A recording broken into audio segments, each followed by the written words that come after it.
They say history doesn't repeat itself, but it does rhyme. And if you listen closely, the world right now sounds like a slot machine. Every swipe, every click, every tap of your screen isn't just harmless scrolling. It's feeding an engine built not just on attention, but on addiction. And behind that addiction sits billions of dollars, quietly changing hands. This is the hidden economy no one wants to talk about, the economy that powers the so-called digital gold rush. But let's start here. Picture a kid in a small bedroom, curtains drawn, laptop glowing. He isn't mining for gold.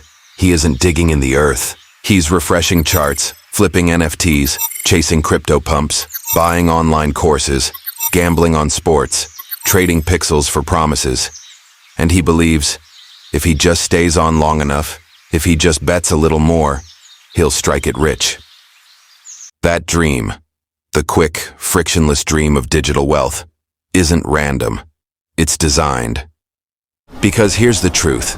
The platforms we use every day are built like casinos, only shinier, only smarter, and the house always wins. Psychologists call it variable reward scheduling, the same technique slot machines use. You pull the lever, sometimes you win, most times you don't, but your brain gets hooked on the possibility. Social media, crypto apps, trading platforms, even those so-called side hustle websites, all use the exact same blueprint. This isn't just entertainment, it's a billion-dollar addiction. Let me explain. In 2023 alone, global online gambling hit over $95 billion. Trading apps generated even more, and that's just the obvious addictions. Scroll a little deeper, and you find courses promising $10,000 a month, subscription platforms teaching you how to get rich quick, AI tools that claim they'll do the work for you. Behind each one is a psychology laboratory, figuring out how to keep you chasing, paying, hoping. We call it the creator economy, but sometimes it feels like a casino economy. And here's the crazy part. It works because it doesn't feel like gambling. When you gamble at a casino, you know you're risking chips. But when you buy that one course that will change your life, or when you throw your paycheck into a meme coin because TikTok said it's the next Bitcoin, it feels like an investment. It feels like work. It feels responsible until it isn't. I spoke to a man. Let's call him Daniel. He was 24 when he discovered crypto trading. At first he made money, hundreds in a day, thousands in a week. His parents thought he'd cracked the code, but then came the crash. And like most addicts, he didn't stop. He doubled down. He borrowed. He lied. By 26, Daniel wasn't an investor. He was a gambler, in disguise. And Daniel isn't alone. He's one of millions. But here's the twist. The addiction doesn't just hurt the users, it fuels the platforms. See, the reason some influencers flex Lamborghinis isn't because they made millions trading. It's because they made millions selling the idea of trading. The addiction isn't just in the charts, it's in the dreams sold around them. Every click, every course, every desperate late-night purchase of financial freedom keeps the system alive. We love to think we're rational, that we can outsmart the machine, but the machine was built to outsmart us.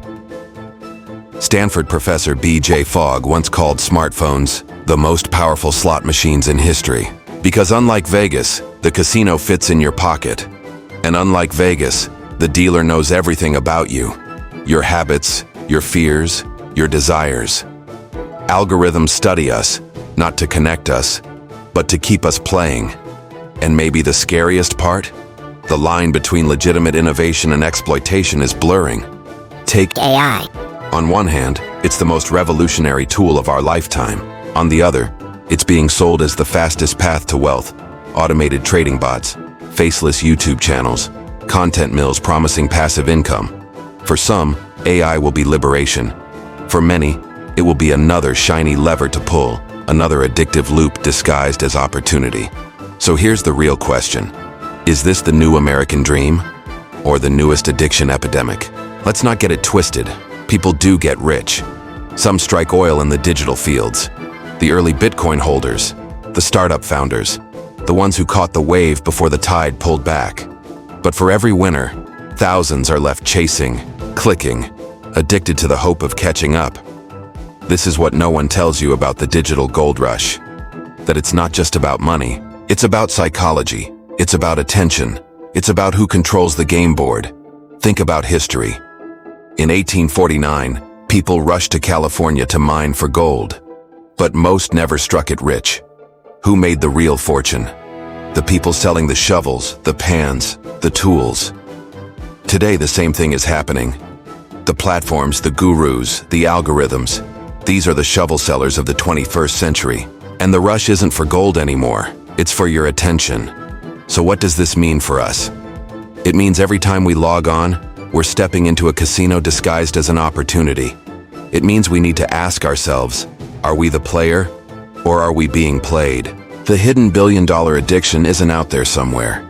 It's in the way we chase shortcuts, the way we scroll through dreams, the way we mistake dopamine for destiny. And maybe that's the hardest truth to face, that the digital gold rush isn't just built by corporations. It's built by us, by our clicks, our cravings, our hunger for more. But here's the thing. Awareness is power. If we can see the game for what it is, maybe we can step back. Maybe we can choose differently. Maybe we can stop pulling the lever and start building something real. Because history does rhyme, but it doesn't have to repeat. This is the story of the hidden billion-dollar addiction. The question is, will we break free, or will we keep feeding the machine?